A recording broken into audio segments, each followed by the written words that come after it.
एक गंजेरी गांजा पी के चिलम दिया लहराई हो, चिलम दिया लहराई। एक गंजेरी गांजा पी के चिलम दिया लहराई हो, चिलम दिया लहराई। आ चिलम में से तितकी उड़ के हो, चिलम में से तितकी उड़ के जड़ गेल तो सक रजाई, नसवा नरक में ले जाई, जानी पी है भाई कि नसवा नरक में ले जाई, जानी पी है भाई।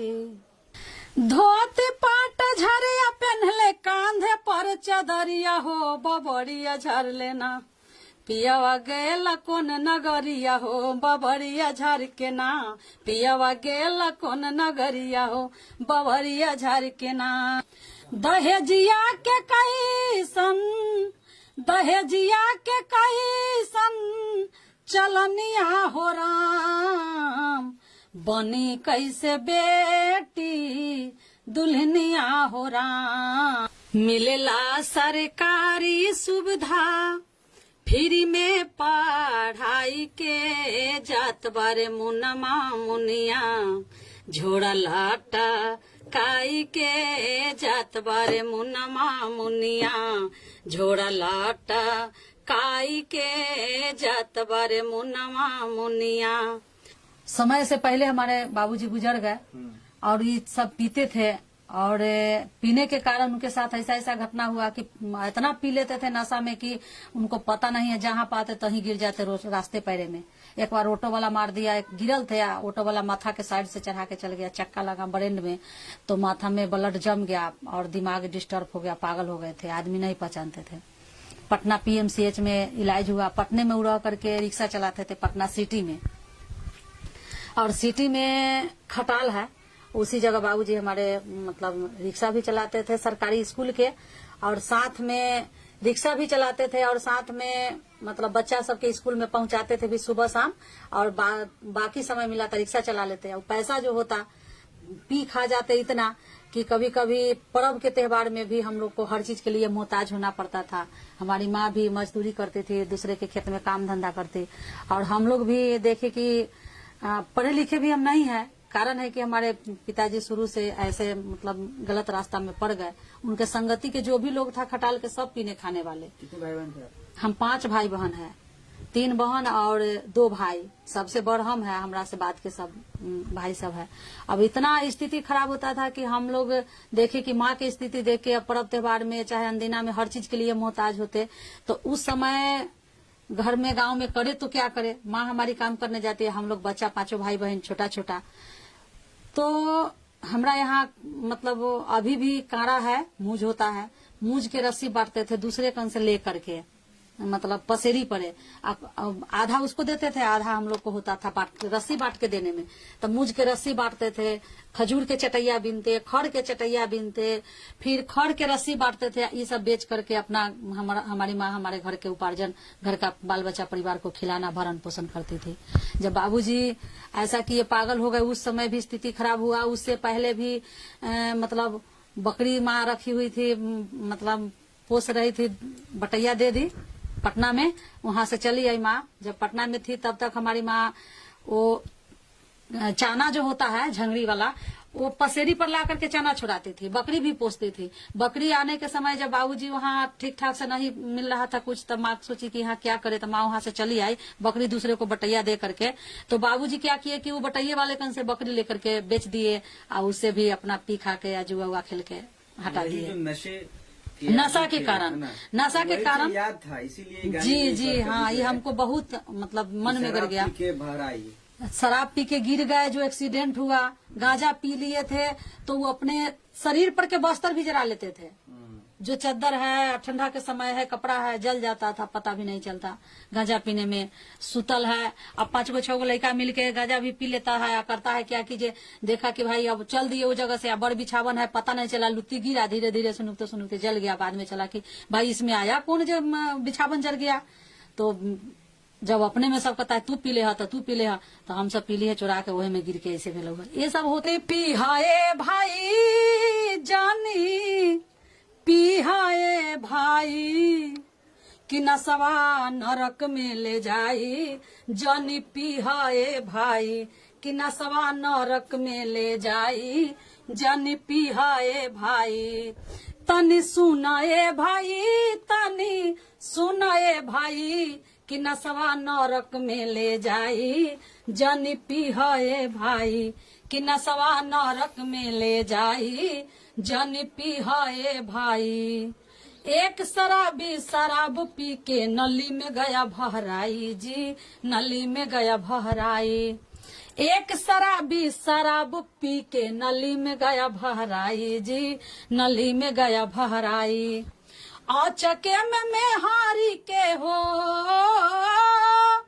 आचके में मेहारी के कहलस जाके माई नसवा नरक में ले जाई जनी पिहाए भाई कि नसवा नरक में ले जाई जनी पिहाए भाई। एक गंजेरी गांजा पी के चिलम दिया लहराई हो चिलम दिया लहराई। एक गंजेरी गांजा पी के चिलम दिया लहराई जी चिलम दिया लहराई। आ चिलम में से तितकी उड़ के जड़ गेल तो सक रजाई नसवा नरक में ले जाई जानी पिहाए भाई कि नसवा नरक में ले जाई जानी पिहाए भाई। त एक व्यक्ति खैनी खा के सगरो दिया थुकियाई जी सगरो दिया थुकियाई। एक व्यक्ति खैनी खा के सगरो दिया थुकियाई जी सगरो दिया थुकियाई। आ एक दिन खैनी पास न रहले भिखियो मंगाई नसवा नरक में ले जाई जनी पिहाए भाई कि नसवा नरक में ले जाई तनी सुनाए भाई कि नसवा नरक में ले जाई तनी सुनाए भाई। मन में हमको बस गया कि हमारे ऊपर भी ऐसा घटना है कि हमारे पिताजी भी यही आदत से लाचार थे और हमारा जिंदगी उस तरह से गुजरते आ रहा है कि मैके में भी और यहाँ भी आए तो मतलब हमारी स्थिति खूब अच्छा खूब बढ़िया नहीं था। कारण कि हमारे मालिक साहब मतलब शरीर के अस्वस्थ बीमार के कारण तो हम बिहार शिक्षा परियोजना से जुड़ करके काम करने लगे और ये सब जुड़ रहे हैं तो ये सब मालिक का गुरु का कृपा है। हमारे निरंकारी मिशन सतगुरु बाबा हरदेव सिंह जी का कृपा है जिस समय से हम निरंकारी मिशन सत्संग कर रहे थे और सत्संग में छोटा मोटा भजन गाते थे। गाते गाते हमारे मुखी जी सुने भजन को तो उनको अच्छा लगा। संजोग से बिहार शिक्षा परियोजना का काम स्टार्ट हुआ जिसमें महिला का खोज था नाटक खेलने के लिए महिला पुरुष दोनों को। तो हर टीम में 2 महिला चाहिए। तो मिश्री लाल जी हमारे टीम लीडर दल नायक थे उस टीम के। उस समय 2007 में बिहार शिक्षा परियोजना में रामबाग में ट्रेनिंग हो रहा था तो वही हमारे दीपलाल जी उनको दिए कि भाई एक लेडीज है इंदू जी जो हमारे निरंकारी महात्मा है सेवादार भी है आप उनको ले आइए बुला करके। सुबह में 6 बजे आए हमको ले गए। वहां गए तो बोले कि आपको ये स्क्रिप्ट दे दिए कि इसको नाटक को याद कीजिए। एक शराबी आदमी अपने पत्नी को अपने बच्चे से कैसे काम करवाता है खुद पी के पड़ल रहता है कोई काम नहीं करता है और जो भी कमाता है सो पी खा जाता है उड़ा देता है छोटा छोटा बच्चा से मजदूरी करवाता है।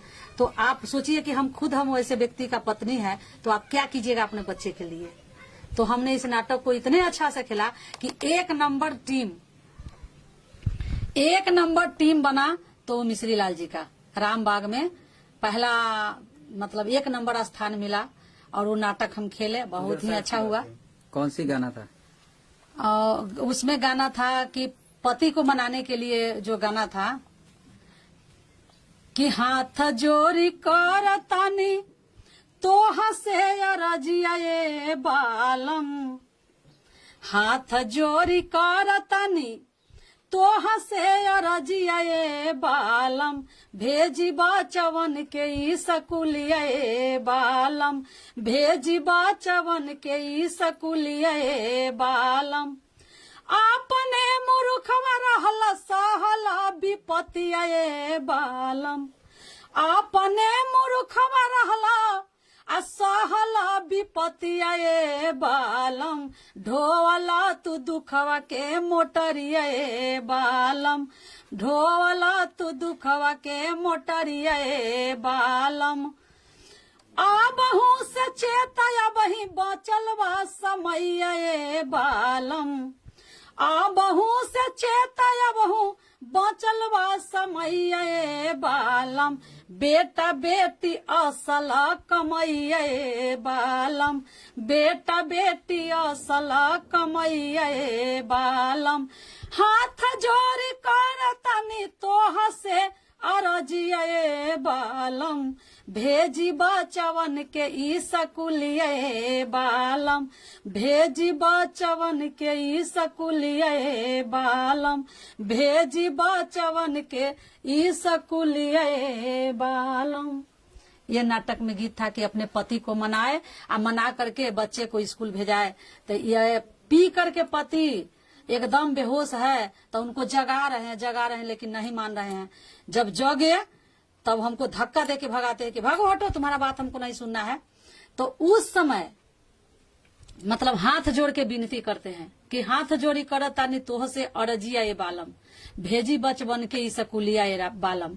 अपने मुरुखवा रहली आ सहली विपतिया ये बालम, बेटा बेटी असल कमैया ये बालम। तो ये याद होता है कि सही बात है कि बेटा बेटी हमारा असली कमाई है। अगर ये नहीं पढ़े लिखेगा तो हमारा ही जैसा जिंदगी वो भी अपना लेगा, वो भी दारू शराब गांजा भांग पिएगा खाएगा और हमरे जैसा जिंदगी उसका भी बर्बाद हो जाएगा। तो सबका पत्नी तो एक जैसा नहीं है कि किसी तरह समय काट ले, तो उस समय हमारे बच्चे का क्या हाल होगा, कैसा जिंदगी होगा। तो कहता है कि नहीं, अब हम अपने मूर्ख रहली तो रहली लेकिन बेटा बेटी के पढ़ाए। मिलेला सरकारी सुविधा फ्री में पढ़ाई के, जात बारे मुनमा मुनिया झोड़ा लाटा काई के, जात बारे मुनमा मुनिया झोड़ा लाटा काई के, जात बारे मुनमा मुनिया। मुन्ना संगे मुनी जाला पढ़ेला और खिचड़ी खाला, मुन्ना संगे मुनी जाला पढ़ेला और खिचड़ी खाला। रटेलाऊ गिनती पहारा खूब चीची आई के, जात बारे मुनमा मुनिया झोड़ा लाटा काई के, जात बारे मुनमा मुनिया झोड़ा लाटा काई के, जात बारे मुनमा मुनिया।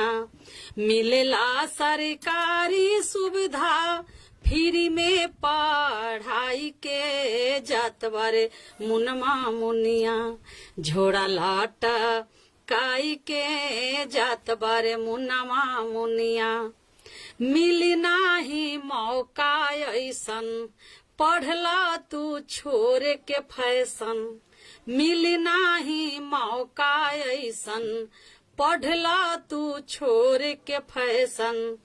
पैसा और इज्जत कमैबा, पैसा और इज्जत कमैबा शिक्षा के पाई के, जात बारे मुनमा मुनिया झोड़ा लाटा काई के, जात बारे मुनमा मुनिया झोड़ा लाटा काई के, जात बारे मुनमा मुनिया। इसलिए ये बात को बोले कि ताकि अभी हमारे समाज में बहुत ऐसे बच्चे हैं जो फैशन के पीछे भागता है, अपना दिखावा के पीछे भागता है, पढ़ाई लिखाई पर ध्यान नहीं देता। इसलिए हमने इस बात को अपने गीत में रखे कि पहले पढ़ाई कर लो अपना फैशन के छोड़ के, और पैसा और इज्जत और फैशन सब कुछ मिली शिक्षा के बाद।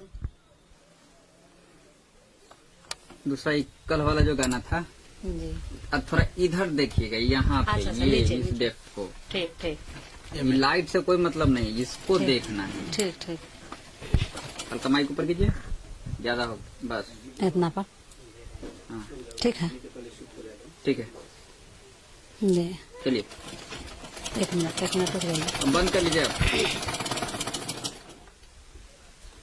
आप बंद कर लीजिएगा।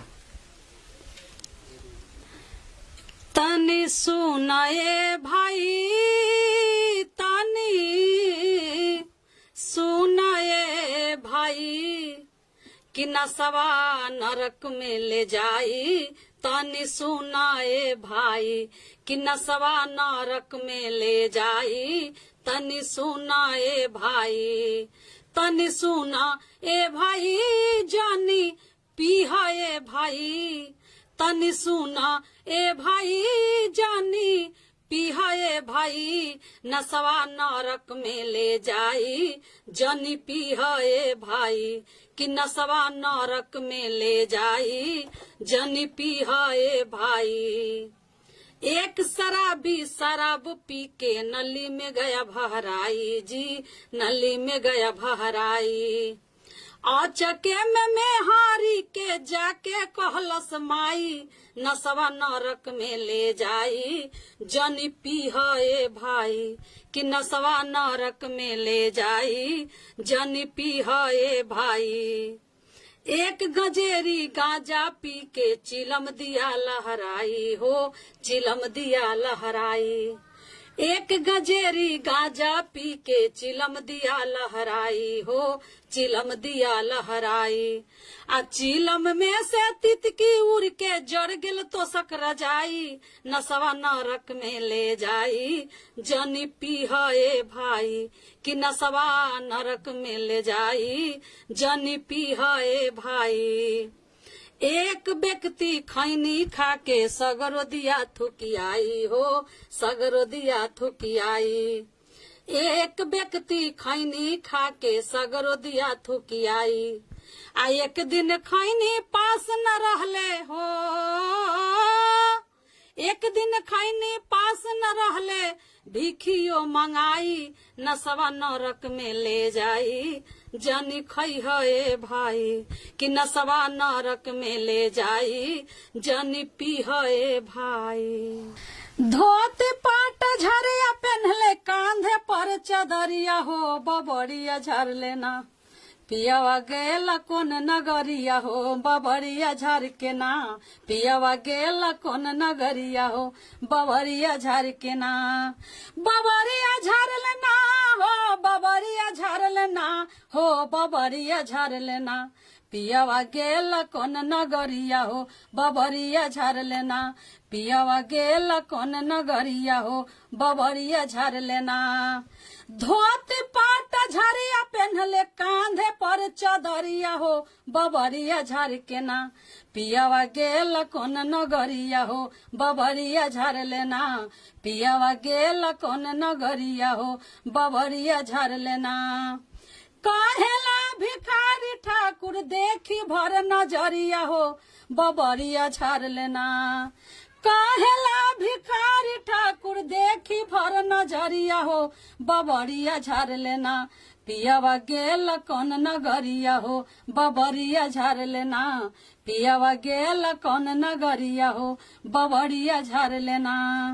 बबरिया झर लेना हो बबरिया झर लेना हो बबरिया झर लेना पियावा गेल कौन नगरिया हो बबरिया झर लेना पियावा गेल कौन नगरिया हो बबरिया झर लेना। बहुत बनी कैसे बेटी दुल्हनिया हो राम बनी कैसे बेटी दुल्हनिया हो राम। दहेजिया के कैसन दहेजिया के कैसन चलनिया हो राम बनी कैसे बेटी दुल्हनिया हो राम बनी कैसे बेटी दुल्हनिया हो राम।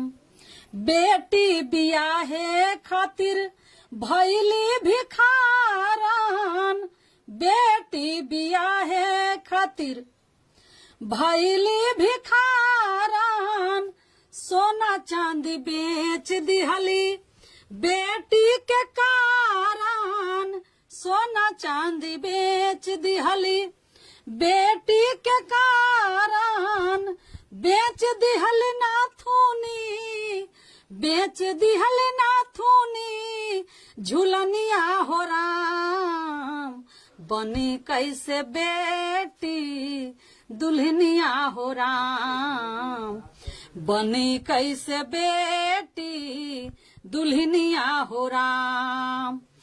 दहेजिया के कैसन चलनिया हो राम बनी कैसे बेटी दुल्हनिया हो राम बनी कैसे बेटी दुल्हनिया हो राम। शादी से पहले मांगे टीवी स्कूटर, शादी से पहले मांगे टीवी स्कूटर, 5 लाख रुपया मांगे 2 दिन के भीतर, 5 लाख रुपया मांगे 2 दिन के भीतर। बिक गईली दोनों परनिया हो राम बनी कैसे बेटी दुल्हनिया हो राम बनी कैसे बेटी दुल्हनिया हो राम।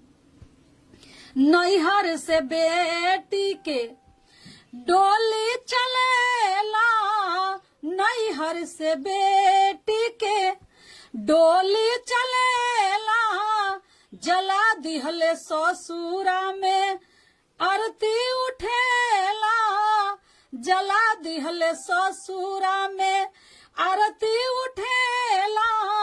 जहर खा के मार गईली, जहर खा के मार गईली कन्या हो राम बनी कैसे बेटी दुल्हनिया हो राम बनी कैसे बेटी दुल्हनिया हो राम।